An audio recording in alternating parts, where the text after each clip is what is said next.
नमस्कार दोस्तों, आप कैसे हो? आप सब बहुत अच्छे होंगे। आज का जो टॉपिक है, आज का जो विषय है वो है फिजिक्स। क्या है? फिजिक्स। और क्लास 12 का फिजिक्स। तो क्लास 12 का आज क्रेज में एस बी सी क्लास या एस बी सी सर। देखो, आप सबको एक सूचना मैं देना भूल ही गया, तो क्योंकि एस बी सी क्लास एक ऐसा प्लेटफॉर्म हमने बढ़ा रही है जहाँ की स्किल के साथ साथ आपको आपकी जो वाणी है, आपकी जो मेन टारगेट है उस फील्ड में हम चाहेंगे कि संगीत के भी फॉर्म आप सबके लिए चलते आए। आज का टॉपिक है फिजिक्स का सबसे मोस्ट इम्पोर्टेंट क्वेश्चन हमारे बोर्ड परीक्षा के दृष्टि से। सबसे पहला आज हम जानते हैं कि आवेश का संरक्षण क्या होता है। आवेश का संरक्षण होता है किसी भी विद्युत विद्युत का मतलब होता है अलग होना। क्या होना चाहिए? अलग होना। तो किसी भी विद्युत निकाय के भीतर से होकर गुजरने वाले होकर कुल आवेश स्थित रहता है। यदि कोई भी आवेश को अगर चालू, जैसे कोई भी बैटरी को अगर चालू करते तो कोई भी बैटरी को अगर चालू करते वो समाप्त हो जाती है। तो वो चार्जिंग जैसे समाप्त हो जाए तो इसमें कुछ देखेंगे, कुछ आवेश उसमें क्या होती है?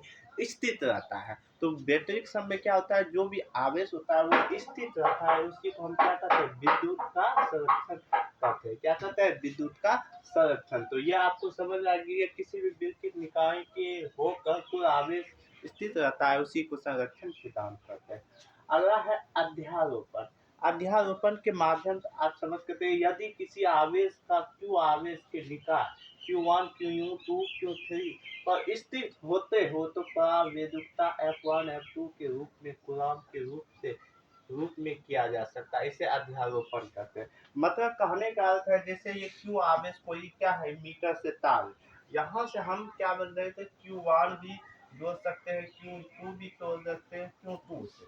अब इससे भी जब अगर लाइन दूसरे घर में लेते हैं तो इसको क्या कहते हैं? F1। इसको क्या कहते हैं? F1 के रूप में। इसको किस रूप में? कूलॉम के रूप में हम व्यक्त कर सकते हैं। तो एक बार पढ़ रहे थे, यदि किसी आवेश में Q आवेश के निकाय Q1 Q2 Q3 पर स्थित हो तो परावैद्युकता क्या हुआ? F1 F2 के रूप में कूलॉम के रूप में नियम में व्यक्त किया जाता है। उसे क्या कहते हैं? अध्यारोपण कहते हैं। अगला है विद्युत की तीव्रता। विद्युत की तीव्रता का आप जान सकते हैं, बहुत मोस्ट इम्पोर्टेंट है। तो विद्युत की तीव्रता कहता है कि विद्युत की किसी क्षेत्र पर प्रति एकांक परिक्षण से लगने वाले बल को, प्रति एकांक क्षेत्र में लगने वाले बल को हम क्या कहते हैं? विद्युत की तीव्रता। और किसी भी विद्युत क्षेत्र में किसी बिंदु पर प्रति एकांक क्षेत्र या प्रति एकांक परीक्षण पर लगने वाले बल को हम क्या कहते हैं? विद्युत की तीव्रता। तो इसको F से सूचित किया जाता है, तो F बराबर E बटे Q होता है। F बराबर F डिवाइडर E बटे Q। तो V बराबर वाट बटे Q भी, इसको विभव के रूप में भी हम व्यक्त करते हैं। इसका SI मात्रा होता है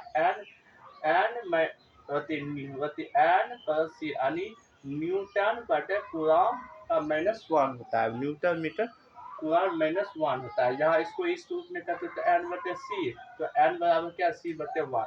इसमें क्या होता है? V into M। अगला है गॉस का परिमेय।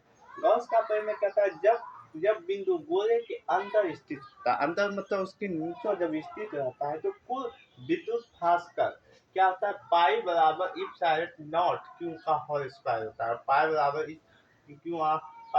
ई बराबर ई नॉट बटे क्यू का होल स्क्वायर। इसके आंतरिक गोले सतह पर होकर जाने वाली कुल विद्युत भास्कर, यानी इसकी जो आंतरिक जो भाग है उसकी सतह पर और जाने वाली कुल भागे पाई का मान हमेशा क्या होती है? 0। तो पाई का मान क्या होता है? हमेशा 0। तो ये जो तिरछो बाबा है इसको हम कहते हैं साई। क्या कहते हैं? साई। तो साई बराबर का मान क्या होता है? 0। तो इफ साइड नॉट बराबर 0 क्या होगा? 0। तो 0 तो अथा इफ साइड नॉट इसको ऊपर लेते हैं तो यहाँ से क्या निकल जाता है? इसका पाई का मान हमेशा क्या होती है? 0। तो इफ साइड नॉट बराबर क्या हो गया? 0। तो हमेशा कोई भी आंतरिक बिंदु से होकर जाने वाले कुल भास्कर का मान क्या हो सकता है? 0। अगला क्वेश्चन है, जब बिंदु गोले की सतह पर स्थित होता है, कोई भी बिंदु उसकी सतह जब स्थित रहता है तो जब गोले की सतह स्थित रहता है तो विद्युत की तीव्रता होता है इप्सिलॉन Q1 into Q2 होता है। आपको हम बताए थे कि कूलॉम के नियम के 1 जब उसकी दो से निकाला जाता है इप्सिलॉन नॉट और क्यू इस तरीका से होता है। अगला है आवेश की समतल कार्य। ये मोस्ट इम्पोर्टेंट क्वेश्चन है कि आवेश का समतल कार्य विद्युत की तीव्रता क्या होता है। कोई भी आवेश को एक चादर के समान होती है, तो यहाँ चादरवा एक दे दिए, तो चादरवा में दो एक बेलनाकार गोले दे दिए। इस तरीके से आप देख सकते हैं ए बी, तो ए बी बराबर A B छटको A B C इसकी चादर आई क्या है इस साइड नॉट। तो इस साइड नॉट है, तो यहाँ कहता है कि माना कि आवेश की समतल चादर क्या है ए बी। तो आवेश की समतल चादर क्या है ए बी, और जिस पर पृष्ठीय घनत्व सिग्मा ए है, क्या है छोटी सिग्मा ए है। तो कहता है कि विद्युत की तीव्रता क्या है इप्सिलॉन नॉट। यहाँ हम क्या दिए हैं, या इधर से लिख सकते हैं इप्सिलॉन नॉट। तो इसकी विद्युत की तीव्रता क्या है इप्सिलॉन नॉट, और शीर्ष क्या है ए बी और सी डी। तो कुल फास्कर आपको बता दिए कि इप्सिलॉन नॉट बराबर आप लिख सकते हैं, इसका मान लेते हैं, जिसका मान लेते हैं, इसका मान क्या लिए, इसी को हम मान रहे हैं डी ए। तो डी ए से यहाँ की जो बनने वाली रेखा इसको क्या कहते हैं डी ए। तो डी ए इधर बनेगा और इधर, तो इप्सिलॉन नॉट बराबर डी ए बटे डी ए बराबर कितना टू ई डी ए। तो हमको मांग रहा है क्या, हमको मांग रहा है कुल आवेश। तो कुल आवेश बराबर क्या होती है, गॉस के परिमेय से अगर हम सूचित करते हैं, तो गॉस के परिमेय से, तो गॉस के परिमेय से अगर सूचित करते हैं, इसी का एक दूसरा भाग है। तो गॉस के परिमेय सूचित करते तो आपको पता है कि 1/इप्सिलॉन नॉट गुना कुल आवेश, इसका क्या हो गया 1/1 बटे इप्सिलॉन नॉट बटे कुल आवेश, क्या होता है कुल आवेश। तो यही हमको क्या होता है गॉस के। एक बार समतल चादर में ए बी क्या है समतल का, जिस पर पृष्ठीय घनत्व सिग्मा ए है और क्यू और तीव्रता क्या है, तो सिर्फ ए बी और सी डी का कुल फासला कितना बस सी डी और 2CD। और देखते हैं आगे,